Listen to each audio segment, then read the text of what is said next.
ఏంటి సార్ ఉద్యోగం చేయకుండా సెల్ ఫోన్ చూసుకుంటూ కూర్చున్నారా? ఏ కాలక్షేపం అంతా మీకే సొంతమా? గవర్నమెంట్ ఆఫీసులో పనిచేసే వాళ్ళు సెల్ ఫోన్ చూడకూడదా?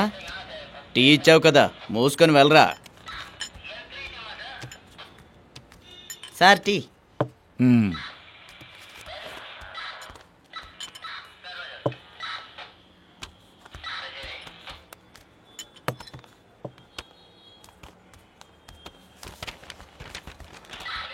ఏంటి సార్ టీ అమ్మేవాడంటే మీకు అంత చులకన అయిపోయాడా? వర్షం వచ్చినా బాధ కలిగినా టీ తాగాలనిపిస్తుంది, తెలుసు కదా. ఏంటి సార్ టీ అమ్ముకునేవాడు కూడా ఇష్టం వచ్చినట్టు మాట్లాడుతుంటే మీరు నోరు మూసుకున్నారేంటి? అసలు మీరు ఎందుకు వచ్చారు సార్? మా ఊళ్ళో గుళ్ళో విగ్రహం కనబడకుండా పోయింది, అదే కంప్లైంట్ ఇద్దామని వచ్చాను. కంప్లైంట్ రాశారా? ఆ పేపర్ నుంచి బయలుదేరండి. అనవసరంగా మాట్లాడుతూ డిస్టర్బ్ చేస్తున్నారు.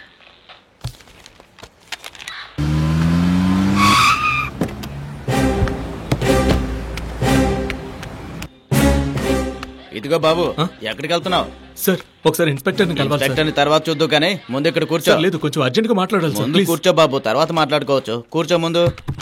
సార్ అసలు ఏం జరిగిందంటే నిన్న నేను నా గర్ల్ ఫ్రెండ్ అరకు వరకు వెళ్ళాను సార్. నా బండిలో ఏదో ప్రాబ్లం వచ్చి అదే పెట్రోల్ అయిపోయి ఒక అడవిలో వెళ్ళి ఇరుక్కుపోయాం సార్. అక్కడికి ఒక ఇన్స్పెక్టర్, లేడీ కానిస్టేబుల్, ఇంకా కానిస్టేబుల్ సార్, వాళ్ళకి మ్యాటర్ అంతా తెలుసు సార్. కానీ మీకెందుకు సార్ ఇవన్నీ చెప్పాలి? అదిగో అక్కడ సార్ దగ్గరికి వెళ్ళి వివరాలన్నీ సరిగా చెప్పు, ఆ సార్ నీకు హెల్ప్ చేస్తారు. సార్ ఒక చిన్న సమస్య సార్, నేను ఇన్స్పెక్టర్ గారితో డైరెక్ట్ గా మాట్లాడితే ఆయనకి అంతా అర్థమవుతుంది సార్, ప్లీజ్ సార్. కానీ ఆ కథ మీకు ఆయనకు చెప్పినా కూడా మీకు సార్ ఇప్పుడే కదా కథ మొత్తం ఆయనకు చెప్పాను కదా. ఏమయ్యా అక్కడ చెప్పినా గానీ మళ్ళీ ఇంకొకసారి ఇక్కడ చెప్పాలయ్యా. సార్ నేను నా గర్ల్ ఫ్రెండ్ నేను అరకు వరకు వెళ్ళాను సార్. వెళ్ళేటప్పుడు మా బండి కింద ఏదో పడింది, అది ఏదో కూడా మాకు తెలియదు సార్. కానీ మేమేదో హత్య చేసినట్టు మా మీద అబద్ధం వేశారు సార్. దీని గురించి ఆయనతో మాట్లాడాలి, అందుకే ఆయన్ని కలవాలి సార్. నా తల పగిలిపోతుంది, నాకేం చేయాలో అర్థం కావట్లేదు సార్, ప్లీజ్ అర్థం చేసుకోండి. సరే సరే, ముందుగా నువ్వు ఈ పేపర్లో ఇప్పుడు నాకు ఏదైతే చెప్పావో అదంతా కూడా రాసివ్వు. ఆ తర్వాత నేను తమాషాలు చేస్తున్నారు సార్. ప్రతి ఒక్కరు కంప్లైంట్ ఇవ్వమని ముందు ఆయన బయటకు రమ్మనండి సార్. న్యాయం కోసం పోలీస్ స్టేషన్కి వస్తే అటు ఇటు తిప్పుతారా సార్? ఆయన ఒక 2 నిమిషాలు మాట్లాడారు. లోపలికి పంపించు. తెలుస్తున్నారు వెళ్ళు. మోహన్ చూడు ఎలా ఉందో. నీ ప్రాబ్లం ఏంటయ్యా? సార్ మీకు అసలు మనస్సాక్షి అనేది ఉందా? ఇంత ఈజీగా అబద్ధం చెప్పేస్తున్నారు. ఈ విధంగా డబ్బులు సంపాదించి పెద్ద కోట్లు కట్టేద్దాం అనుకుంటున్నారా? నాతో మీరు అబద్ధం చెప్పారు. ఆ అమ్మాయి ఇంకా ప్రాణాలతోనే ఉంది సార్. నేను బండితో గుద్ది ఎవరిని చంపలేదు. ఊరికే ఏదో కథ చెప్పి నా దగ్గర నుంచి 5 లక్షలు తీసుకున్నారు. అది అడుగుదామని వస్తే మీ వాళ్ళు లోపల కూడా పంపట్లేదు సార్. కరెక్ట్. నువ్వు నీ కారుతో ఏ అమ్మాయిని గుద్ది చంపలేదు. నువ్వు కారుతో గుద్ది చంపింది ఒక కుక్కని.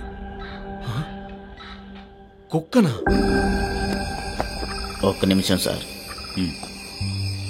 వీడు చెప్పినట్టు మనుషులు ఎవరు కారు కింద పడలేదు. వీడి కారు కింద పడింది ఒక కుక్క. ఆ విషయం వీడికి తెలీదు. నువ్వు బాగా చూసావా? బాగా చూశాను సార్. కుక్కను చంపిన విషయం మన మధ్యన ఉండనివ్వు. అలాగే సార్. వాళ్ళ దగ్గర డబ్బులు గుంజుతాం. మీ గురించి నాకు తెలీదా సార్? అందుకే ఒక ఐడియాతో వచ్చాను. తీసుకోండి సార్. వాడిని పిలిచి అడగండి సార్. కారుతో కుక్కను గుద్ది చంపినందుకు నన్ను రాత్రంతా కుక్కలాగా తిప్పించి 5 లక్షలు తీసుకున్నారని నా మీద నీకు చాలా కోపంగా ఉన్నట్టుంది కదా? ఉంటుంది, అదే కదా న్యాయం.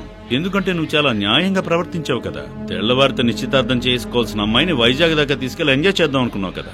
నీకు సమస్య వచ్చినప్పుడు వాళ్ళ నాన్ననే బ్లాక్మెయిల్ చేసి డబ్బులు అడిగావు నువ్వు. మరి నీ కోపం రాకుండా ఎలా ఉంటుంది?